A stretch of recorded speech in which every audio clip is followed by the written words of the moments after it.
বাংলাদেশে গিয়ে যদি চায়ের দোকান দেওয়া যায় কেমন হয় বলেন তো? চা পরোটা বাংলাদেশে যে বিখ্যাত, সকালে উঠে তো চা আর পরোটা সবারই লাগে, তাই ভাবতেছি বাংলাদেশে গিয়ে এবার চায়ের দোকানটা দিয়ে দিই। আসসালামু আলাইকুম এভরিওয়ান, সবাই কেমন আছেন? আশা করি ভালো আছেন। যে যেখান থেকে আমার ভিডিওটা দেখতেছেন অবশ্যই আপনারা আমার ভিডিওটাতে একটু লাইক দেবেন এবং চ্যানেলটি সাবস্ক্রাইব করবেন, আর অবশ্যই আমার সাথেই থাকেন। তো আজকে বাসার জন্য অনেকগুলো চাপাতি বানাইতেছি। তো চাপাতি কি যাই হোক, আরবি দেশে এগুলো চাপাতি বলে আর আমাদের সাথে মানে পরোটা বলে। আমি বলে দিতেছিলাম, আর আমার সাথে যে আরেকজন থাকে ইন্ডিয়ান, উনি মূলত চাপাতিগুলো ভাজতেছিল। তো আমরা দুইজন মিলেমিশে আসলে রান্না করে কাজটা করি বেশিরভাগ, একটু হেল্প করে আর কি। আলহামদুলিল্লাহ। যাই হোক, আমি তো চাপাতি বানাতেছি, দেখেন ওই আপুটা অনেক সুন্দর করে চাপাতি ভাজতে পারে দেখে ওনার কাছে আমি চাপাতি ভাজার দায়িত্ব দিছি, আর ওনার কাছে আমি বলে দিছি যে এটি করে নেন।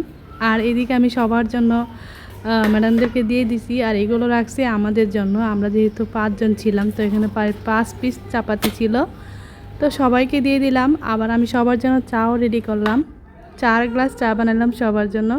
আসলে বিশেষ করে আমার এই বাসার মধ্যে বেশিরভাগ মেয়েরা বা যে কোনো মানুষ আর কি আমার হাতে চাটা অনেক পছন্দ করে, এর জন্য তাদের জন্য যত্ন করে এবার চা আর পরোটা বানিয়ে নিলাম বিকালের নাস্তা। শুধু কি তাদেরকে দিলেই হবে, নিজের জন্য খেতে হবে না, এই চাটা নিয়ে নিছি আমার জন্য।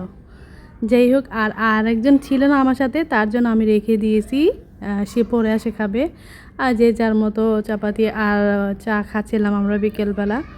তো অবশ্যই আমার চাপাতিগুলো কেমন হয়েছে আপনারা একটু জানাবেন। মাশাআল্লাহ, চাপাতিগুলো মানে অনেকটাই কেপসি ছিল, যেহেতু আমার আজিনাটা ইয়াতে ছিল। আর এদিকে ম্যাডাম সন্ধ্যার সময় আর কি উনি চলে গেছে ওনার বাচ্চাকে রেখে, কোথায় জানি চলে গেছে জানি না। উনি আসলে মূলত প্রায় সময়ই চলে যায় বাচ্চা আমাদের কাছে রেখে। মানে উনি আসলে তেমন খারাপ জায়গায় যায় না, আসলে উনি ওনার বান্ধবীর কাছে যায়।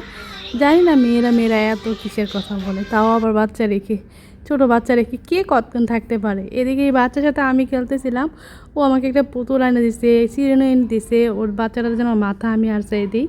আর ওর বাচ্চার সাথে আমিও অনেক সুন্দর করে খেলতেছিলাম। আসলে ও সবাই ওরে টেক কেয়ার করে আরেকজনে, জাস্ট মানে ও আর কি আমাদের রুমটা বেশি পছন্দ করে। আর আমাদের রুমটা দেখতেছি নি কত এলোমেলো, তাই না?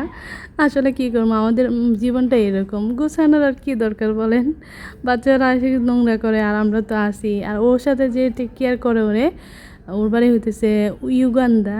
তো মেয়েটা আসলে অনেকটাই ভালো।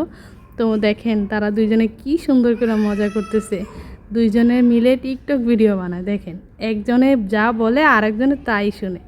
আসলে বলে না, এই বাচ্চাটা আছে না, ওর মার চাইতে ওর কাছে মিশে ভালো। মানে আমার মনে হয় না মার সাথে কোনো বাচ্চা এরকম মিশে। ও যদি বলে বসে, ও যদি বলে দাঁড়াইতে দাঁড়াইতে, মানে এতটুকু বয়সে এই বাচ্চাটা কীভাবে একটা খাদ্য মানে একজন অপর দেশের একটা মানুষের এতটা ভালোবাসতে পারে, আসলে না দেখলে হয়তো বুঝতেই পারতাম না। তো দেখেন কী সুন্দর করে দুষ্টিমি করতেছে, জিরবা বার করতেছে, ভ্যাঙাইতেছে, এইদিকে আমারও ভ্যাঙাইতেছে, আমিও ভ্যাঙাইতেছিলাম, অনেকক্ষণ দুষ্টিমি করতেছিলাম ওর সাথে। যাই হোক, আমি বললাম এই তুই দুষ্টুমি করছিলি শুধু, তো ওরা দিয়ে আল্লাহ আল্লাহ নাম কতক্ষণ জপাইছি। আর দেখেন মাশাআল্লাহ, বাবুটা অনেক কিউট না? যেই দিন ম্যাডাম ওকে আমাদের কাছে রেখে দেয় সেদিন তো আমরা ঘুমাইতেই পারি না, 3টা বেজে যায় 4টা বেজে যায়, ম্যাডামে আসার নামই নেয় না। অনেক সময় ও কাঁদতে থাকে, তো কাঁদতে কাঁদতে আর কি ঘুমিয়ে যায়। দেখেন ও আমার কাছে ঘুমিয়ে গেছে গা। মিসকিনটা দেখে অনেক মায়া লাগতেছে। আসলে আমরা যারা প্রবাসী মেয়েরা আছি না, ছোটো ছোটো বাচ্চাদেরকে আসলে জানি না কে কতটুকু ভালোবাসে, কিন্তু ওরে জড়ায় ধরলে মনে হয় যে আমার নিজের সন্তানকে জড়ায় ধরছে, মানে এতটা ভালো লাগে বলার বাইরে। যাই হোক, পৃথিবীর সব সুখ হয়েছে মায়ের কাছে, আর মায়ের সুখ সন্তানের কাছে।